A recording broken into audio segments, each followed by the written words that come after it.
to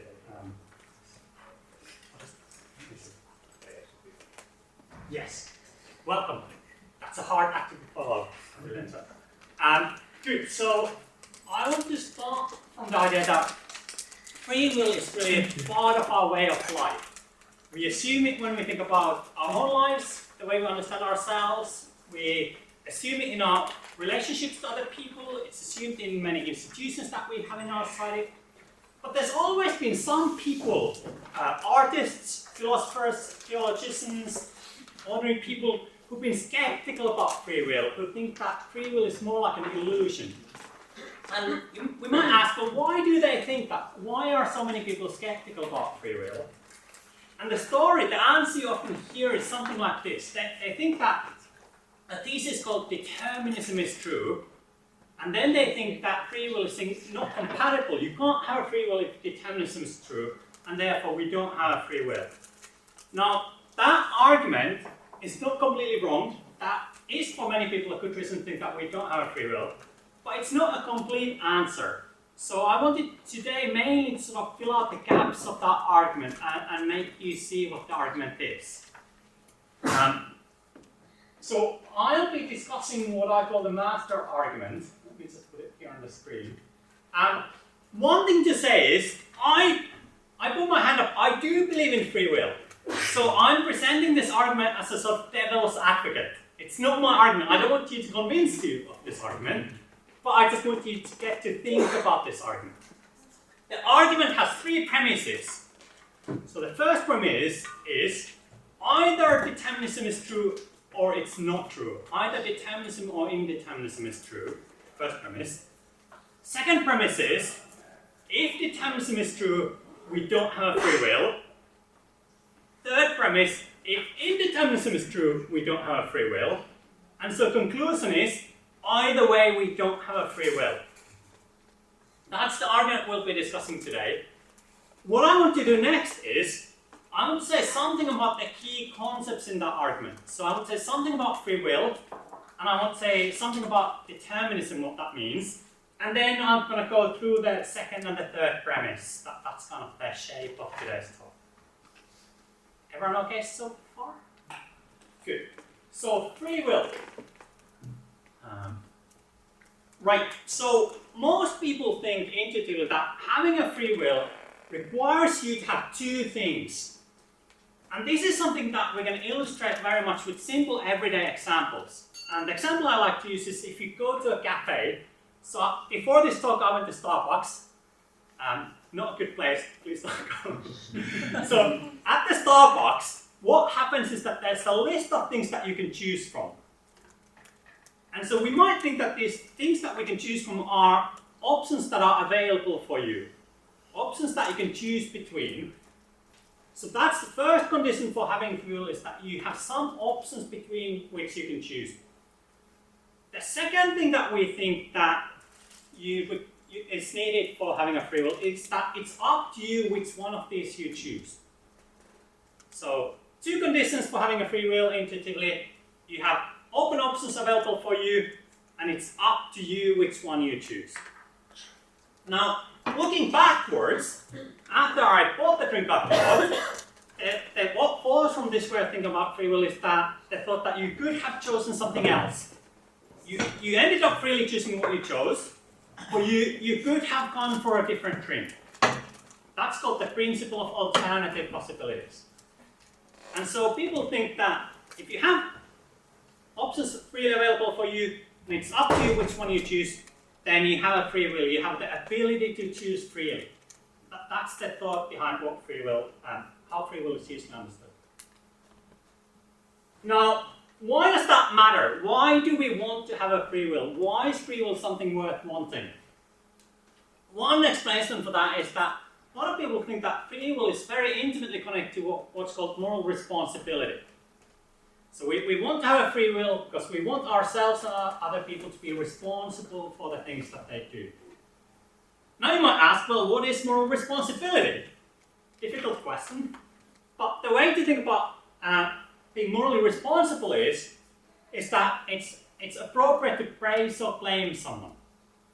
So insofar as it's appropriate to blame someone, someone for the bad things they do, they are morally responsible. If it's appropriate to praise them for the good things they do, that means that they're morally responsible. So moral responsibility, you can think of it in terms of when is it appropriate to praise and blame people for the things that they do. Now I've got a couple of examples here. So let me see if here. So imagine two cases in which I robbed a bank. Never done that, always wanted to do, but let's imagine two different cases where you rob a bank. So in one case, imagine that my family has been kidnapped and the kidnapper threatens to kill them if I don't rob the bank.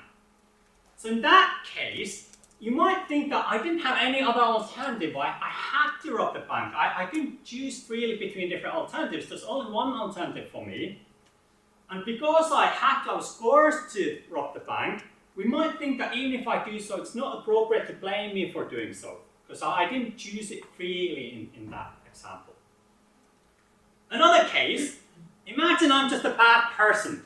I just want to get filthy rich very quickly, and I decide to rob the bank. Well, in that case, it's more natural to think that I could have done something else, and it was up to me to choose to rob the bank. And so in that case, it looks like most of us have the interest in that it's fair game. It's appropriate to blame me for the bad things I did. So in those two cases, there's supposed to be this difference where we think that only in one of them, I have the ability to choose freely, and only in one of them I have free alternatives available for me.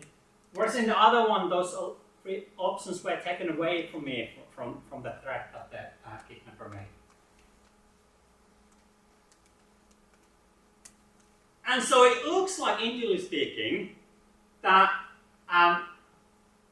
only if people have the ability to choose freely, only if they have open alternatives, only if it's up to them which one to choose, that it's appropriate to hold them morally responsible, and it's fair to blame them and praise them for what they do. And moral responsibility clearly matters for us. You might think that, for example, the whole institution of law and court system, that in that case, it's like extreme version of blame. We punish people, and we think that punishing people is just only if they did it freely, if people chose freely to do what they do. Same kind of thing in interpersonal relationships. Thinking that it's appropriate to blame other people who treat you badly or praise people who do lovely things for you, that's taken to be very important for us, and it matters for us. And so that's why we might think that free will matters for us as well. Good, so I've said something about the problem of free will, I said something about free will, and so next thing I wanted to introduce is the distinction between determinism and indeterminism. Now, there's many different forms that the word determinism, I hate isms, and this is quite interesting. I'm a professional philosopher, and every day I have to deal with isms, and I just want to throw them away. But determinism, there's many versions, and the version of determinism I want to talk about today, it's called causal determinism. And this claim is a general claim which says that every event, everything that happens in the world, whatever it is, has a cause, and when something has a cause, the cause necessitates the event happening. So when you have an event and it had a cause, it had to happen, the event had to take place. And so that's the claim I'll be interested in. And indeterminism, on the other hand, is the denial of that claim. Indeterminism is the claim that there's some cases where something happens where it didn't have to happen, that the cause didn't necessitate the thing that happened. So that's all very abstract, but let's try to illustrate this with an example. So imagine I flip a coin, and the coin lands tails. So in that case, we think that it's random. We make bets on flipping coins, but the thought is that what the determinists are saying is that in that case, the randomness, the arbitrariness is merely an illusion.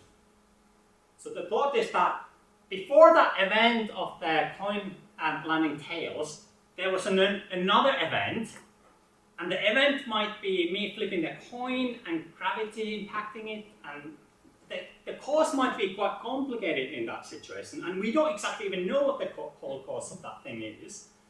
But there was some event before the coin landed tails that, given that event what happened before it, the coin just had to land tails. It couldn't have landed in any other way. That's the thought of what determinism means.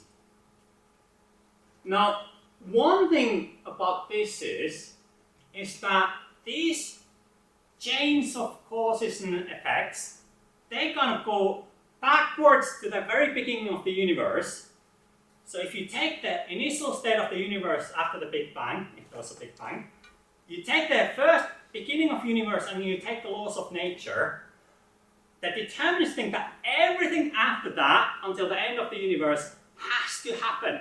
It can't go in any other way.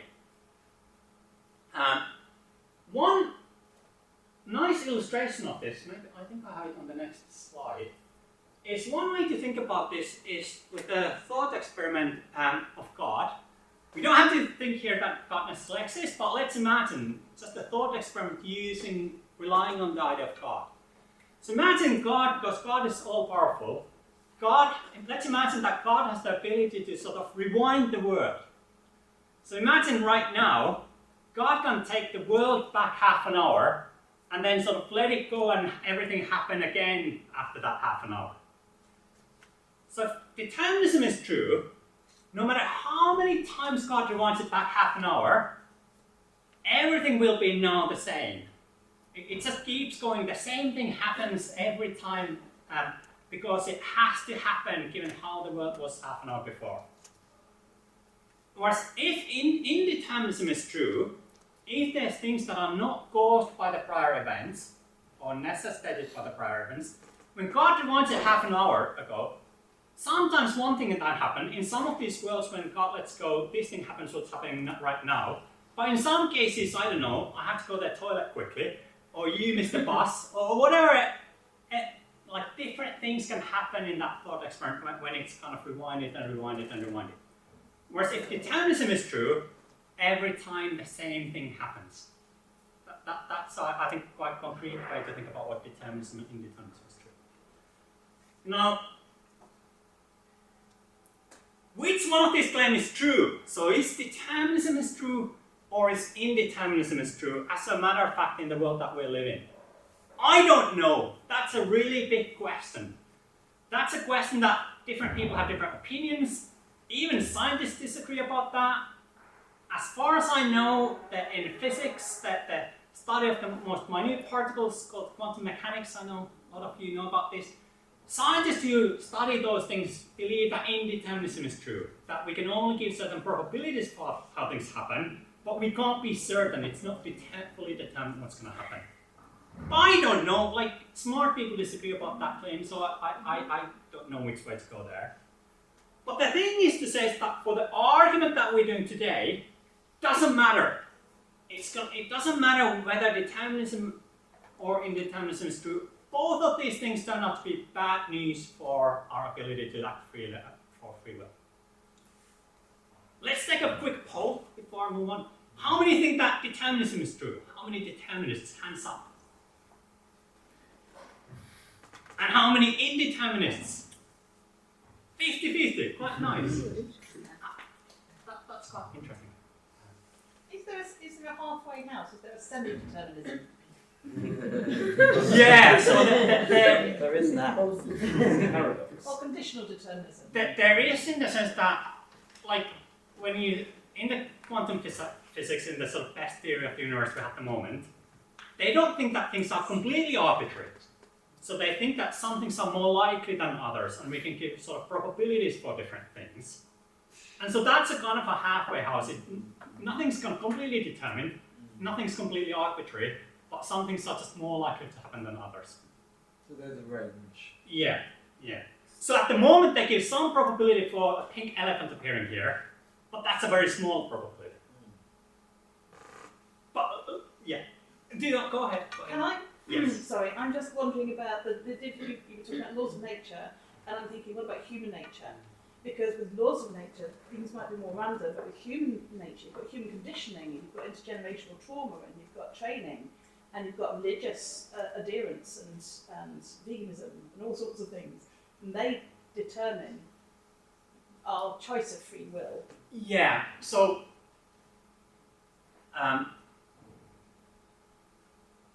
let me say one thing about that, and we will come back to that. No, you shouldn't be. Let me say one thing, and then we come back to that in the discussion.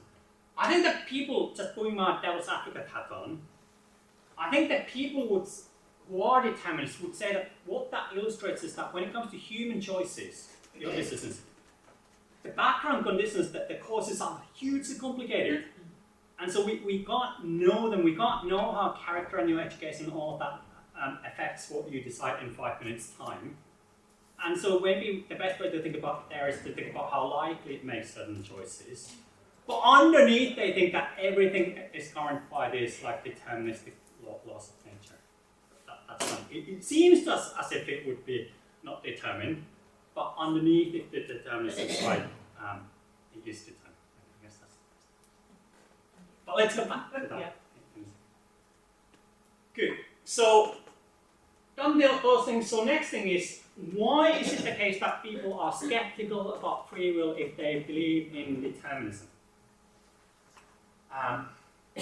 So I guess here the thought is that determinism is fully general thesis. It applies to absolutely everything in the universe. And so one thing it also applies to, arguably, is the decisions we make. And when we make a decision, and this is a tricky step, the thought is that our decisions are somehow at least realized by what happens in our brains, physically speaking. And so if the deterministic laws of the universe also govern our brains, then things that happen in our brains are also determined. They're caused by prior events. And so the prior events, what happens in this vast chain of causes and effects, also determines the decisions we make. We couldn't have chosen in any other way. So I guess the thought is that there's a chain going backwards. When my parents had a baby, how the environment affected the genes, how the brain developed, what kind of books I read, what kind of TV shows I what people I met, all of that and then determined that next moment, what I'm going to do next moment. And you can never have done anything else. It's all determined by prior causes that go back all the way to the origin of the universe. And it's never the case that you could have done anything else. And so, going back to the bank robbery case, even if I'm the evil person who freely chooses to rob the bank, there were some causes that determined me to become that kind of a person. And that caused me to make the decision at the moment of choice. And it turns out to be the case that I could never have done anything else than what I did. And the thought is, if I couldn't have done anything else, then my choice was not a free choice and I cannot be held morally responsible. Now, interestingly, just as a side note, some people have tried this as an excuse in the court of law. So there have been some mass murderers, bank robbers, awful evil people who've gone into the court of law and the defendant had said that, like, look, we can't put that person into prison because they just couldn't have done anything else. It was determined by the laws of nature. So far, that excuse has never been accepted in a court of law, and hopefully it never will be. But anyway, that has been used as an excuse in a court of law. So the thought is, just to summarize this part of the argument, the thought is that having a free will requires this ability to do otherwise. It requires you to have open alternatives between which you can choose.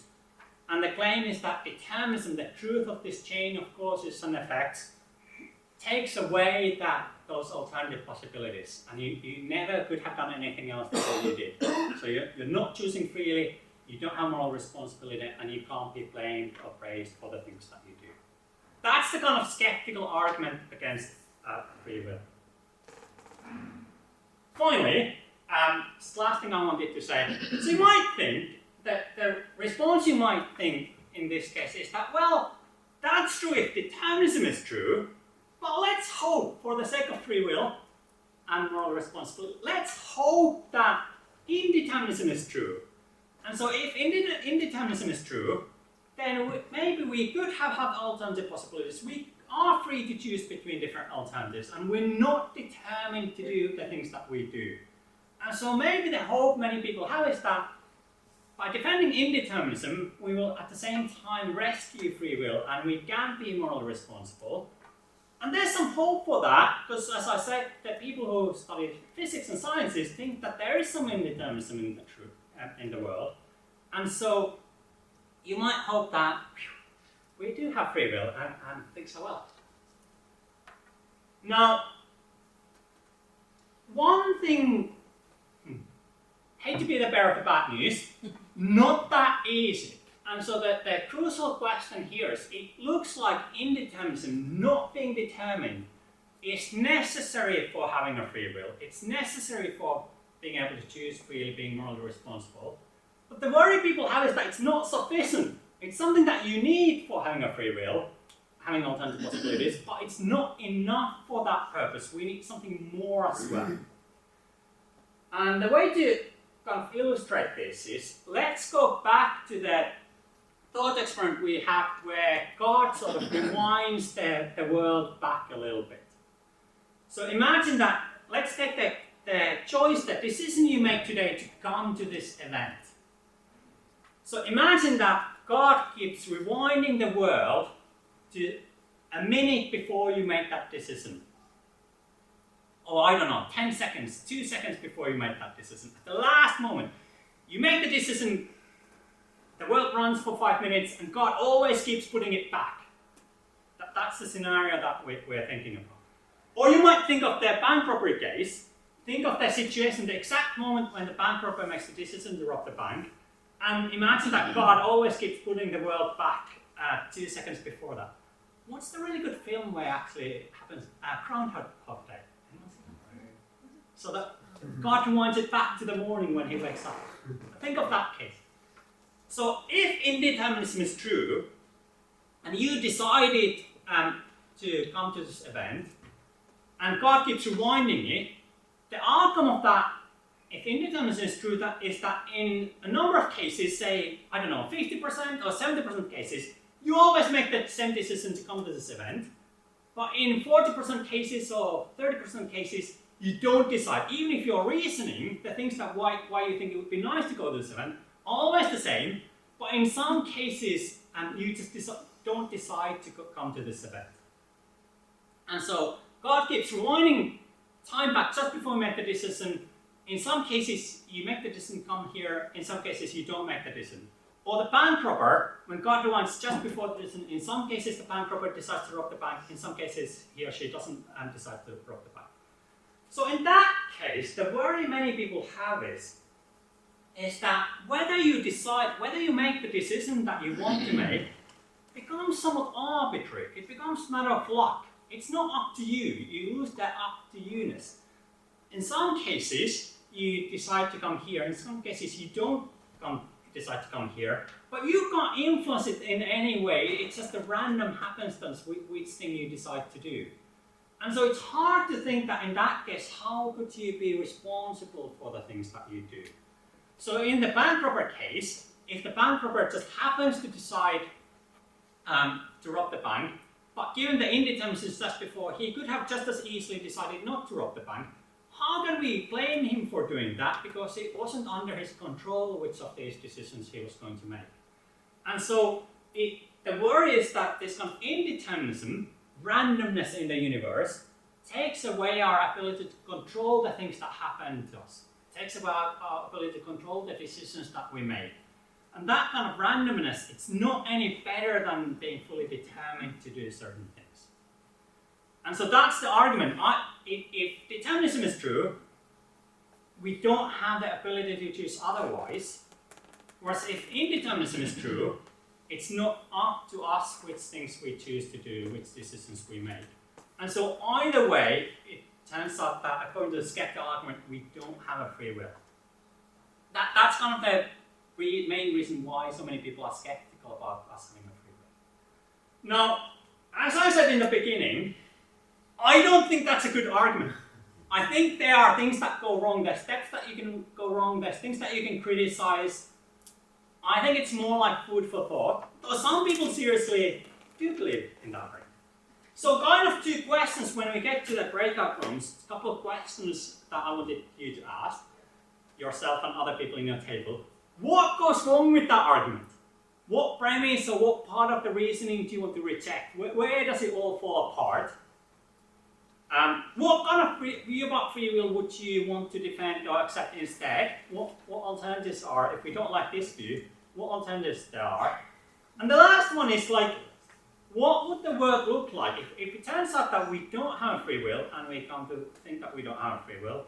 How would that change things? Would it be would that have bad consequences? Would it have good consequences? How would this affect our lives if it turns out that we don't have free will? Those are just kind of things that we could discuss later on.